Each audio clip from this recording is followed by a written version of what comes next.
Hello, and thanks for the opportunity to speak to this group today. I'm going to give a brief overview about vaccines as well as a rising anti-vaccine movement, which is a new element that we've never had to think about very much before, but has become quite significant. So I'm in the Texas Medical Center at Baylor College of Medicine, where I'm a professor, and we develop in the Texas Medical Center at Baylor College of Medicine, Texas Children's Hospital, low-cost vaccines for global health. And we were among the first to develop new vaccines for parasitic infections in low and middle income countries for diseases such as schistosomiasis and hookworm infection and Chagas disease and leishmaniasis. And those are in various stages of clinical development.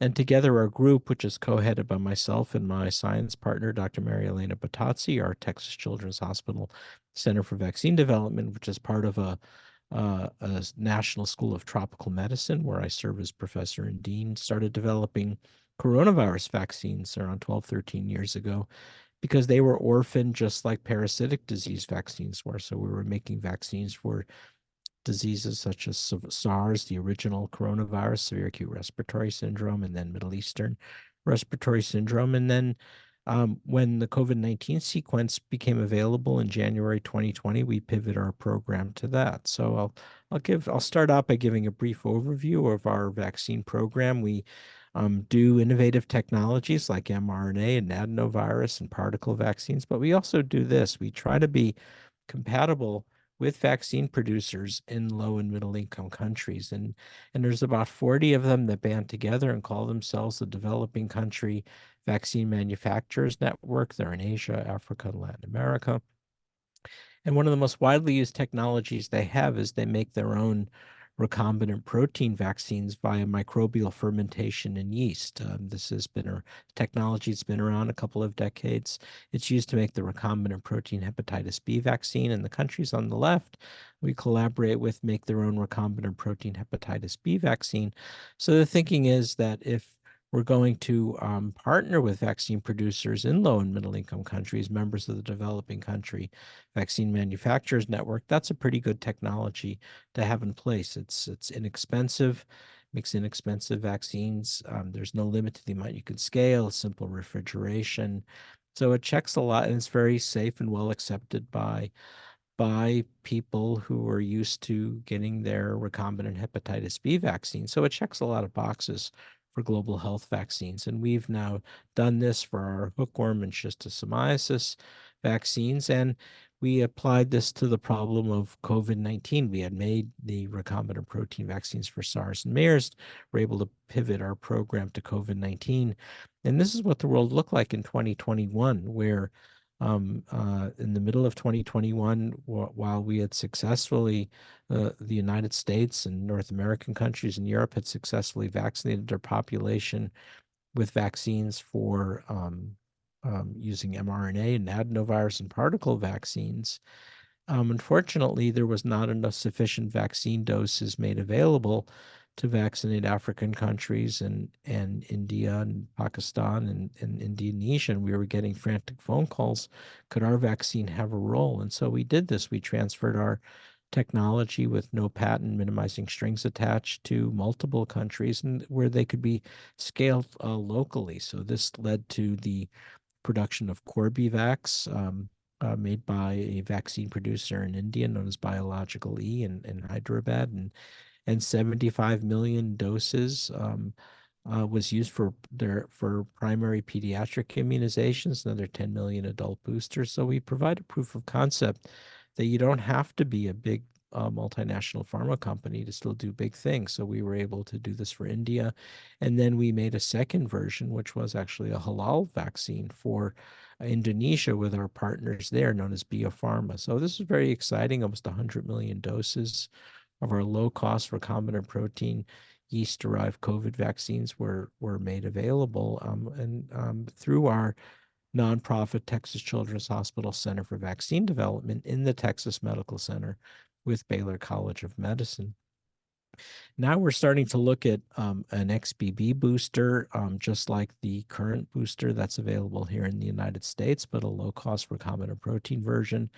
But also starting to look at what the world looks like as we slowly, hopefully, get on the other side of COVID-19. So the World Health Organization has put out their immunization agenda 2030. The WHO stands for World Health Organization, and unfortunately, there's been some problems with social disruptions because of COVID and diversion of resources. And so there's been sort of a slide back in terms of breakthrough measles, polio infections because kids aren't getting those vaccines like they used to. So the World Health Organization, the WHO, has put together what they call their big catch up, and it's starting out in a bit of a rough way. These are some new numbers from WHO.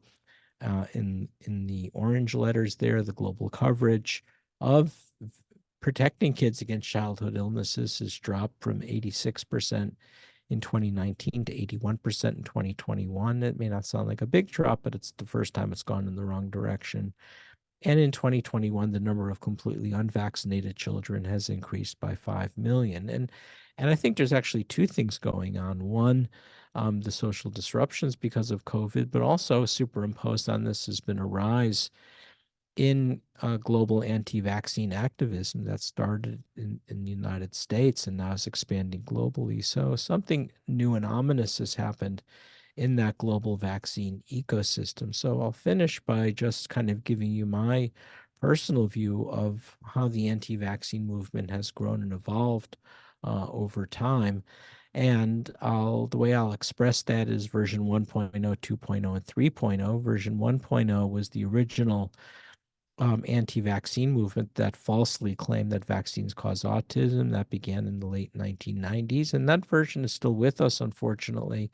But then about 7, 8 years ago, it took on a political tone around this concept of health freedom, medical freedom, and now it's globalizing. So let me finish by quickly taking you through version 1.0, 2.0, and 3.0, and then with your instructors, you can have a discussion about the anti-vaccine movement and its impact. So let's start with version 1.0 first. The false claim that vaccines cause autism. This in itself had a lot of nuance and differences. It started with false claims that the measles, mumps, rubella vaccine had the ability to cause what was then called pervasive developmental disorder. It's a live virus vaccine with claims that the virus replicates in the colon and somehow that led to autism. That was the original assertion, and the U.S. government, European Union, responded supporting a lot of research showing that kids indeed who got the MMR vaccine, even though the original claim was around with 12 kids in a paper published in The Lancet in 1998, the large studies showed that kids who got the MMR vaccine were no more likely to acquire autism than kids who didn't. And that should have been the end of it, except you started to see anti-vaccine groups form, monetizing the internet, selling fake autism cures and nutritional supplements and anti-vaccine books on Amazon. So they kept on switching up what the assertion was or moving the goalposts. So then they said it was the thimerosal preservative that used to be in vaccine, and that was debunked. And spacing vaccines too close together than alumin vaccines, and then it switched over to the HPV vaccine for cervical cancer and other cancers. They said it caused infertility and autoimmunity, and that was false as well.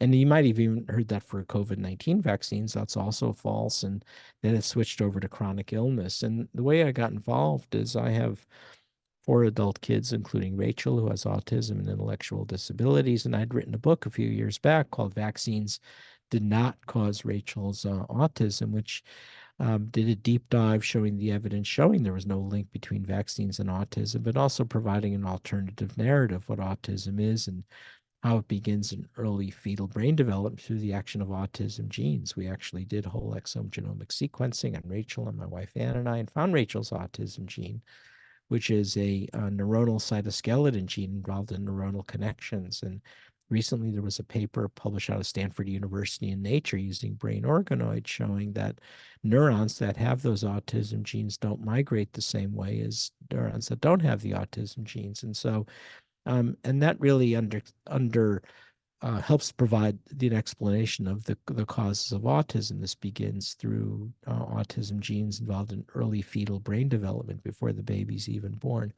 And it was important to have that frank discussion. And unfortunately, I became a big target of anti-vaccine groups that began calling me the OG villain, which I had to look up what that means. But I think it did take some of the wind out of their sails around vaccines. But then the anti-vaccine movement regrouped around this concept of health freedom, medical freedom, and that started in the 2010s. And it started in California and amplified in Texas. By the 2010s, so many kids were not getting their vaccines that there was a big measles epidemic in Southern California. Measles is often the first breakthrough infection that you see when your vaccination program is suffering. And the California legislature responded by shutting down vaccine exemptions. They said, if you want your kids to be vaccinated, I want your kids to go to school, they have to be vaccinated. And I supported that. And it solved the problem around the measles outbreaks in California, but it generated this response around the concept of health freedom, medical freedom, saying basically you can't tell us what we want to do with our kids. And it really amplified in my state of Texas, and became linked to politics. So you had anti-vaccine political action committees forming and funded by other PACs linked to the far right extremism in the state of Texas. And you started to see the podcasters weigh in. And so this is when it took on a political dimension, and you started to see a rise in the number of kids not getting their vaccines in the state of Texas, to this sort of propaganda concept of health freedom or medical freedom. And that's what's really taken off during our time of COVID. This has really come off the rails. And I'd written a paper about this called The Great Texas COVID Tragedy in last year, and it's published in the Public Library of Science Global Public Health. And let me take you through that. What I'm showing you on the x-axis are the different years of the COVID pandemic, 2020, 2021, 2022, and the daily deaths. And this will look familiar to you. That first peak is the original lineage. Then this is the alpha wave in the winter of 2021, the delta wave in the last half of 2021, and the BA1 Omicron wave in early 2022. And it doesn't look too different from Florida. And this green arrow signifies when vaccines became freely widely available. And it shows you that in Texas, where 100,000 Texans lost their lives, almost half those deaths were after the green arrow, after vaccines became widely available, because so many Texans refused to take a COVID vaccine when vaccines were more than 90% protective against severe illness and death during the Delta and BA1 waves. So they were needless deaths. Almost half the deaths in Texas did not have to happen, except for the fact that people refuse to take COVID vaccines. So anti-vaccine activism really has become a deadly force. And in the United States, around 200,000 Americans needlessly lost their lives, mostly in southern states, Texas and Florida and other southern states. So how do we deal with this? How do we convince Americans that vaccines are safe and effective, and to ignore all of the political rhetoric, I think, is one of the big challenges of our time. And I get attacked a lot by this because I defend vaccines, and not that I'm comparing myself to Galileo, but it's interesting that comparison has been made. You get the idea that both science and scientists are under attack. So this is my final slide to say that this is the new book that I've written now called The Deadly Rise of Anti-Science, A Scientist's Warning. And to say that now this US-style anti-vaccine movement is globalizing. It's gone up into Canada and Europe, and now we're starting to see it in low and middle income countries too. So this has indeed become a dangerous force. So I'm sure you'll discuss this more with your instructor. I'm glad I had a few minutes to be able to share these comments with you, and wish you great success in your future science and medical studies. Thank you so much.